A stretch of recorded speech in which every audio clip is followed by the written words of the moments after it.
Beleza, galera. Daqui a pouco eu paro, faço a chamada, tá, gente? Que é obrigatório agora fazer dentro da plataforma. Mas aí, vamos lá. Abração para vocês aí. Nós vamos continuar a nossa matéria lá no governo Médici. Emílio Garrastazu Médici. O Congresso vai ser reaberto, né? E a Arena vai endossar o nome pelo voto indireto de Emílio Garrastazu Médici. Então, em outubro de 1969, ele foi então empossado presidente da República, né? E ele ficou quase um ano após a edição do AI-5. Então veja bem, quem cria o AI-5, só para ficar claro, é efeito de Enem, pessoal, é o governo Costa e Silva. Costa e Silva teve um problema de saúde, acabou falecendo. E quem, na verdade, vai usar o AI-5 com toda a propriedade vai ser o governo Médici, ok? Então, o governo Médici é o governo, sem dúvida nenhuma, o mais rígido de todos os governos militares que o Brasil já teve na sua história, tá? Por causa exatamente do AI-5. Essa ação repressora da ditadura militar, pessoal, ela chegou ao auge, né? Quando a ditadura começou então a empregar torturas, assassinatos políticos, né? E também, além de usar toda essa repressão, ela começou também a exilar. Todo aquele que não era persona não grata no Brasil começou a ser exilado. Começaram a surgir as propagandas ufanistas. Ninguém segura esse Brasil, né? Brasil ame-o ou deixe-o. Então, muita gente, quase todos os críticos da ditadura, muitos deles até porque queriam também, naquela época, estudar no exterior, né? Muitos conseguiram fazer mestrado lá fora, doutorado lá fora. Caso de Fernando Henrique Cardoso, José Serra, outros grandes políticos, né? Betinho, por exemplo, que era um sociólogo na época. Muitos deles conseguiram, inclusive, estudarem no exterior, né? Por um lado, para eles foi até bom. Ruim era ter que ficar fora do Brasil forçadamente, porque ou eles iam para fora ou seriam presos. Então era melhor você tentar a vida lá fora. E você vai ter um período também muito difícil aqui no Brasil com a questão da luta armada, né? Veja bem, nesse período era muito comum, vou chegar lá na luta armada, a questão da censura prévia. Os jornais, livros, meios de comunicação, televisão, o rádio foram obrigados a conviver com a presença do censor, né? Então, todo programa que era gravado tinha que passar pelo censor para ser liberado, para poder então ir ao ar. E é claro, gente, que isso, né, com a censura, a imprensa ela restringiu essa liberdade que ela tinha de opinião. Outra coisa, os sindicatos também estavam em constante ameaças naquele momento de intervenção dos militares. Era proibido, inclusive, no governo Médici, o direito de greve. Não podiam ter greves. Nas Forças Armadas, só para aumentar a repressão e o controle, só para você ter uma ideia, o número de militares aumentou 160%. Você tinha no Exército 114 mil soldados e esse número foi para 300 mil homens, né, nesse período. O objetivo era, com certeza absoluta, naquele momento, já que o Brasil não estava em guerra, era combater um inimigo interno, né? Era manter a ordem aqui dentro do país. Por isso, táticas militares de guerrilha urbana e rural foram utilizados também para lutar contra a ditadura, né? E essas guerrilhas realizavam sequestros, assaltos a banco. Já teve aqui em Minas Gerais assalto da casa do governador Adhemar de Barros, naquela época. E o governo respondia também com muito autoritarismo, com prisões arbitrárias, com torturas, com assassinatos. Os opositores, né, muitos deles assassinados, outros chamados desaparecidos, mortos em acidentes de carro.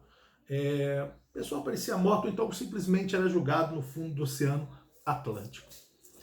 Professor, quais eram as guerrilhas mais famosas? Guerrilha armada, né? Contra a ditadura, gente que pegou em arma para lutar contra a ditadura. Então, por exemplo, Carlos Marighella formou a Aliança de Libertação Nacional, conhecida como ALN.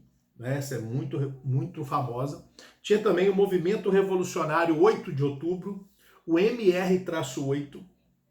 Tinha também o Movimento Nacional Revolucionário, MNR, né? Que deu origem à Vanguarda Popular Revolucionária. Depois foi criada essa VPR. E essa VPR, gente, ela tinha a liderança do Carlos Lamarca. O Carlos Lamarca que chegou a ser sargento do Exército, deu baixa do Exército e foi treinar soldados para lutar exatamente contrário à ditadura militar. O VAR Palmares foi outra famosa. Essa organização, essas organizações, né, todas essas que eu falei, elas tinham em comum exatamente o fato delas enfrentarem a ditadura de maneira armada. Algumas delas foram no campo e outras delas aconteceram na cidade. Tá?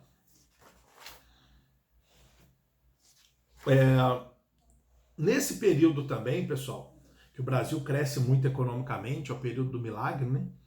Não vamos falar disso, principalmente, fazia parte, exatamente. A Dilma também fez parte. A Dilma pegou em arma, a Dilma participou do assalto da casa do governador Adhemar de Barros, em Belo Horizonte, né? Só para você ter uma ideia. A cultura no Brasil, pessoal, nesse período, junto com a economia, também cresceu muito. Interessante, né? Parece que quanto mais repressão, quanto mais violência, mais ficam inspirados os nossos artistas. E em períodos parece que sem censura, parece que a criatividade anda meio sumida, né? Engraçado isso. Hoje era para ter muito mais produção artística, de muito mais qualidade, e a gente vê que às vezes não tem coisas tão interessantes como apareceram, por exemplo, movimentos importantes. Você vê, gente, a MPB, ela apareceu na ditadura militar, né? A Tropicália apareceu na ditadura. Então, nesse momento, você tem muita coisa boa sendo produzida. Olha quanta coisa boa, quanta música boa. Não é da época de vocês, eu sei disso, mas quanta música boa foi produzida durante a ditadura militar, né? Você tem, por exemplo, um fluxo populacional muito grande no Rio de Janeiro. Olha só, São Paulo e Paraná. Sabe quais foram os estados que perderam gente? Por exemplo, perderam, né? Pernambuco, Minas Gerais e Bahia. Então você tem saída de imigrantes. E São Paulo, Rio de Janeiro e o Paraná foram os que mais receberam pessoas. É claro, gente, que você tem isso aí, um custo social muito grande. Essas pessoas não tinham onde morar. O Belchior vai dizer isso, ó. Veloso, o sol não é tão bonito para quem vem, do norte vai viver na rua. Porque o Caetano Veloso chega em São Paulo e fala: alguma coisa acontece no meu coração, isso aqui é maravilhoso, papapá, e eu fiquei deslumbrado. Aí o Belchior, ele puxa a orelha do Caetano Veloso. Quando ele faz essa música, ele fala: Veloso, o sol não é tão bonito para quem vem, do norte vai viver na rua, a noite fria me ensinou a amar mais o meu dia. Então, é interessantíssimo isso, porque você vai ver que esse crescimento da população, principalmente no Rio e São Paulo, ele vai trazer consequências sérias, que é a pobreza, o aumento do processo de favelização, né? Cursos sociais. Esse aumento populacional significava o quê? Que uma parcela vai viver em favelas, vai viver em loteamentos irregulares, né? Vai elevar, claro, a desigualdade social. E, como eu disse para vocês, a música crescia no Brasil. Principalmente qual música, professor? A música de protesto. E a música de protesto naquela época era a MPB. E aí você tinha, claro, os seus principais expoentes. Chico Buarque, você tinha Caetano Veloso, você tinha Gilberto Gil, você tinha o grande Belchior, você tinha o Geraldo Azevedo, né, que faz uma música belíssima, fez uma música para o Costa Silva, inclusive. O Geraldo Azevedo chegou a dizer: um rei velho e cansado já morria, perdida em seu reinado, sem Maria, quando eu me despedia do seu canto, ele dizia. E ele foi exilado, ele fala, já vou embora, mas eu sei que eu vou voltar. Então o Geraldo Azevedo faz essa música linda, linda, linda, falando de quem? Qual rei velho e cansado que já morria? Ele está falando do Costa Silva, que faz o AI-5, que manda muita gente embora, reprime, mas estava com uma doença séria. Por isso que ele fala, um rei velho e cansado. O Chico chega a fazer uma música para a filha do Médici, né? E o Chico fala assim, você não gosta de mim, mas sua filha gosta. Olha que interessante, né? Porque ele ficou sabendo que a filha do Emílio Garrastazu Médici ouvia o Chico Buarque. Então você não gosta de mim, mas sua filha gosta. Então, cutucando, né? A ditadura.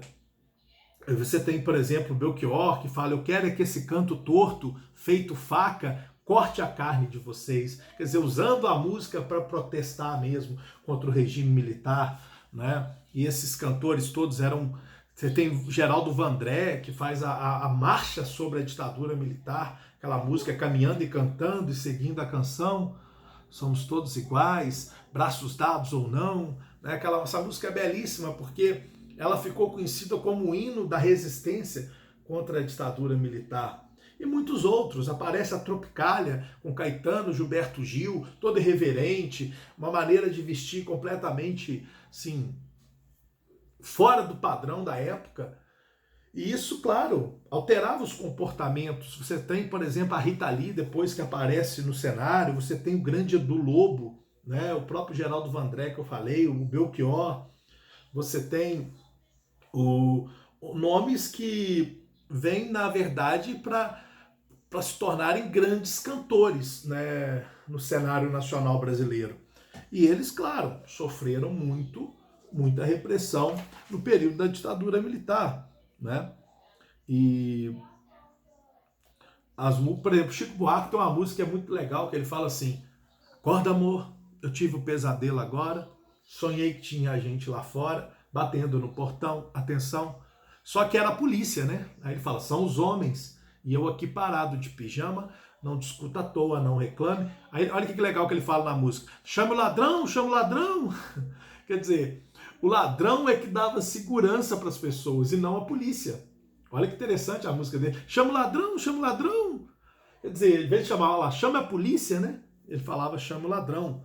Então, olha só, nessa época o teatro vai atuar pela liberdade, a música vai atuar pela liberdade, o cinema vai atuar pela liberdade, programas de rádio, programas de TV, programas humorísticos, todos eles de forma, não podiam direta, mas de forma indireta, tentavam combater a repressão no Brasil. E muitos deles foram fechados, muitos programas de televisão tiveram que sair ao vivo do ar, porque, na verdade, criticaram.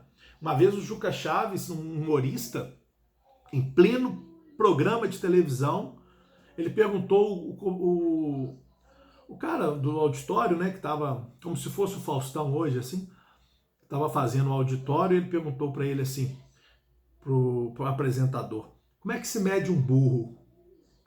Aí o apresentador ficou assim e tal, ele falou assim, sabe como é que se mede um burro? Mede-se de cima e embaixo. Ele chama o presidente, mede-se de burro. O programa saiu ao vivo no ar e o Juca Chaves saiu algemado daquele programa de televisão. Ele foi preso ali, né, e saiu algemado. Esses são muitos dos casos, meus amigos, sobre a ditadura militar.